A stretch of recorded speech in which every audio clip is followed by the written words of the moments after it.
Hello folks, welcome back to Canada's Boxing Channel. I hope everyone's doing well. Had a good day. Got some new and exciting stuff upcoming on the channel. We've got some welcome return guests and a new guest will be making an appearance in the not too distant future.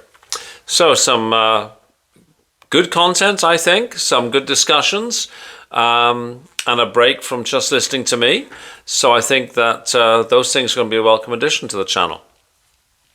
Now, it was time, I thought, for me to continue my history series, looking at each of the original weight classes. And it's the turn this time of the great featherweight champions.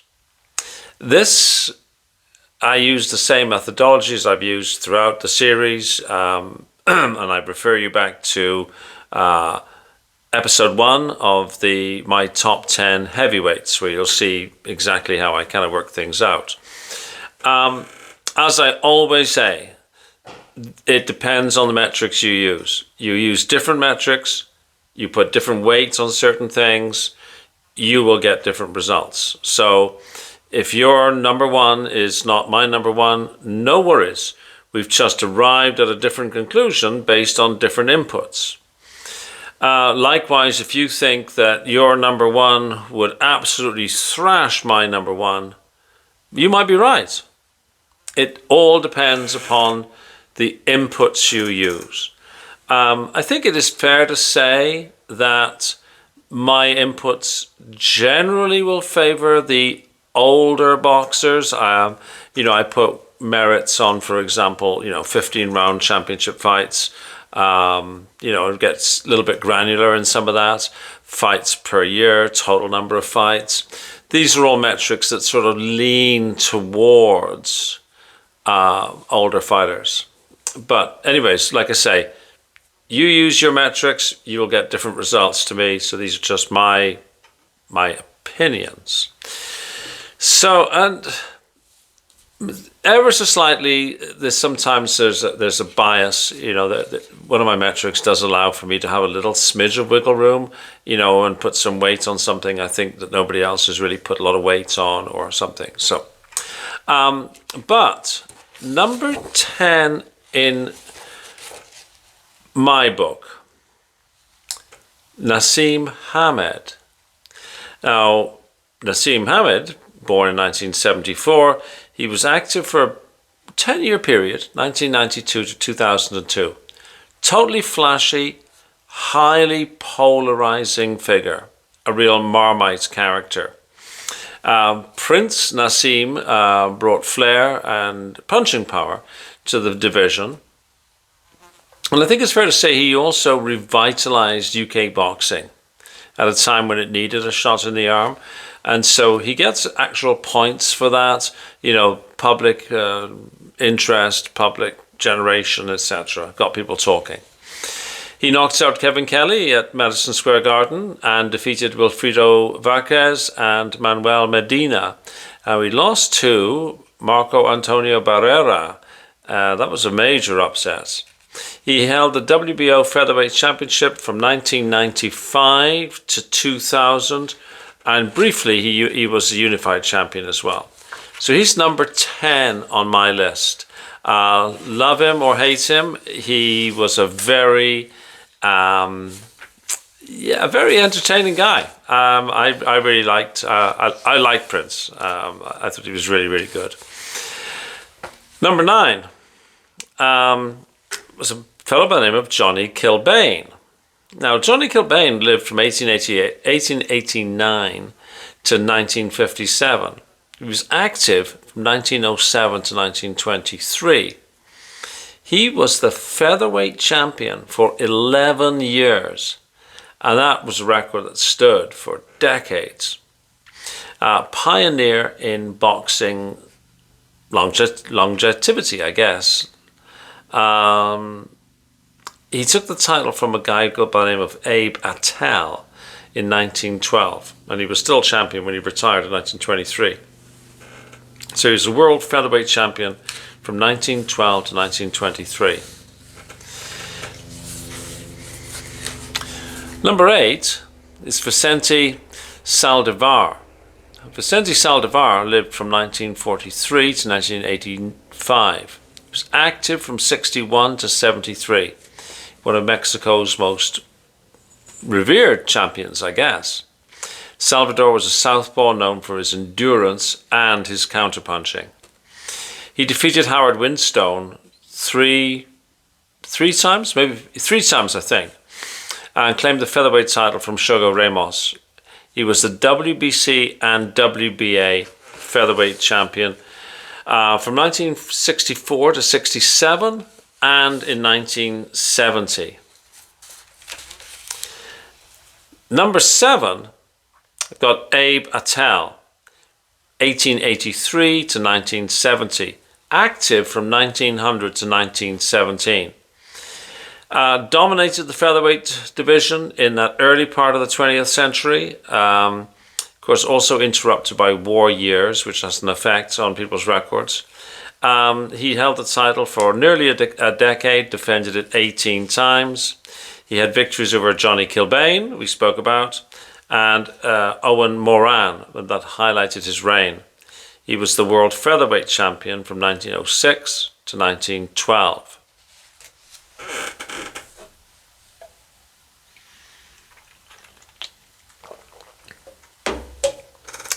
In number 6, and I was really pleased that the metrics I used spit out his name here, Azuma Nelson, born in 1958, active from 79 to 2008.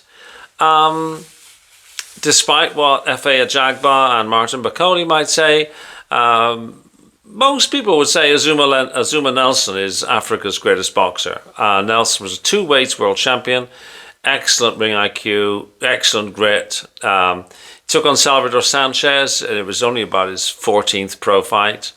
He became champion after beating Wilfredo Gomez, and he had a trilogy? Certainly he had a rivalry with Jeff Fenech. WBC featherweight champion, 84 to 87. Number 5, a fellow who I had known of.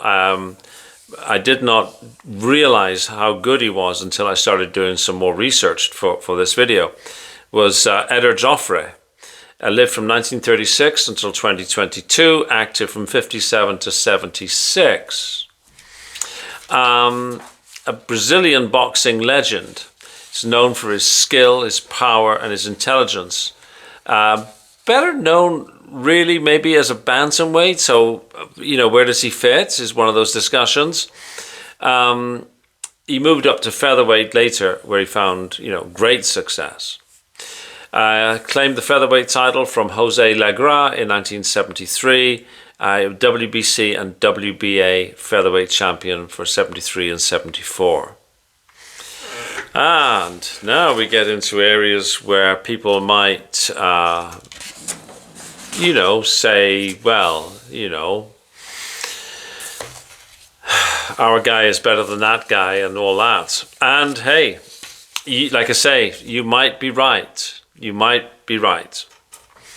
It depends on what you use as inputs.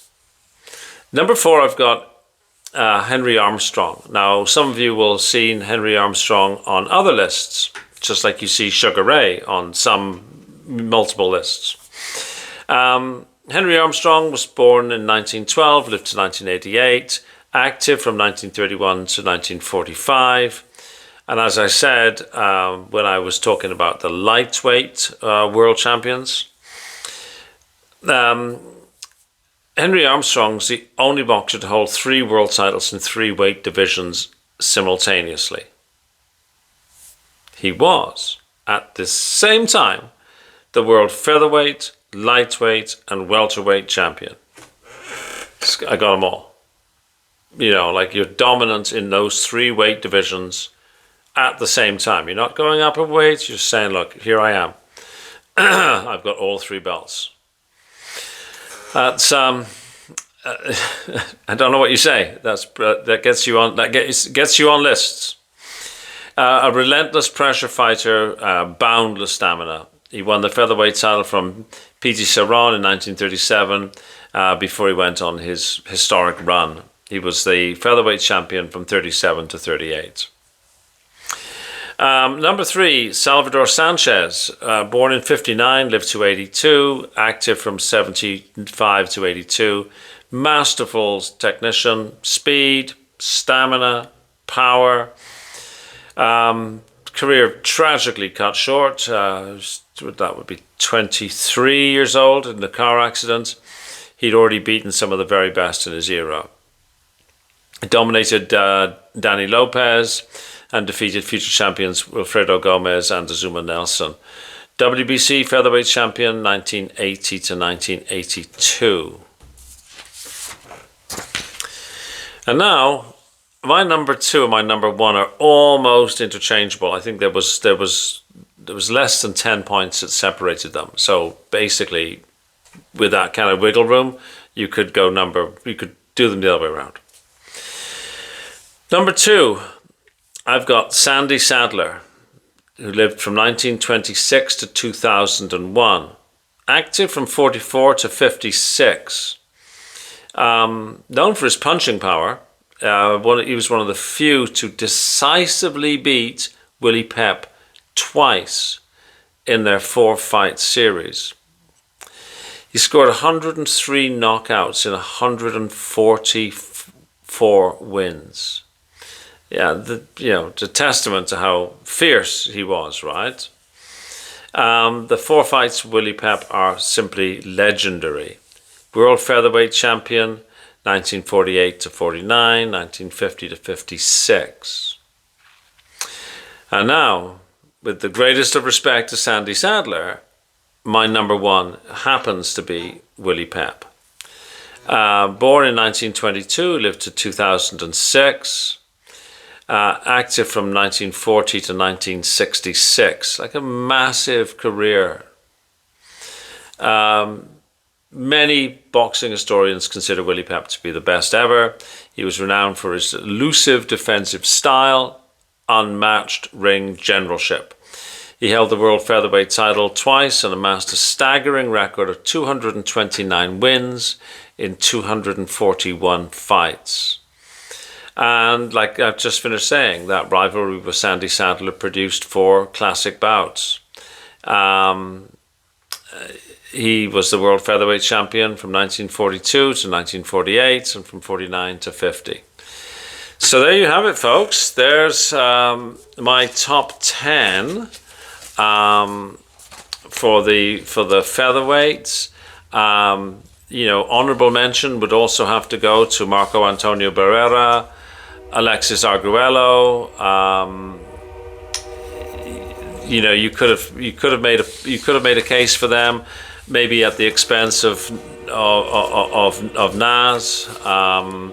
But I think we shouldn't forget how good Naz was. So there we go. There's my top 10. Let me know what you think. And like I say, if you've got different names, that's because you've simply used different inputs.